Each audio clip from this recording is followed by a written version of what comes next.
ध्यानम्। वन्दे पद्मकरां प्रसन्नवदनां सौभाग्यदा भाग्यदाम्। हस्ताभ्यामभयप्रदां मणिगणैः नानाविधैर्भूषिताम्। भक्ताभीष्टफलप्रदां हरिहरब्रह्मादिभिः सेविताम्। पार्श्वे पङ्कजशङ्खपद्मनिधिभिः युक्तां सदा शक्तिभिः। सरसिजनयने सरोजहस्ते धवलतरां शुकगन्धमाल्यशोभे। भगवति हरिवल्लभे मनोज्ञे त्रिभुवनभूतिकरि प्रसीद मह्यम्।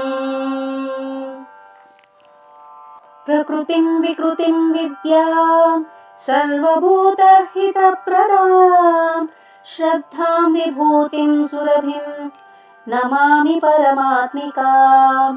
वाचं पद्मालयां पद्मां शुचिं स्वाहां स्वधां सुधां धन्यां हिरण्मयीं लक्ष्मीं नित्यपुष्टां विभावरीम्।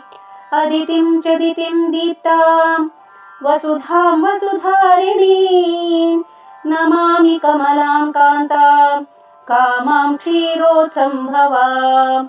अनुग्रहपरां बुद्धिम् अनघां हरिवल्लभाम् अशोकाम् अमृतां दीप्तां लोकशोकविनाशिनीं नमामि धर्मनिलयां करुणां लोकमातरम्।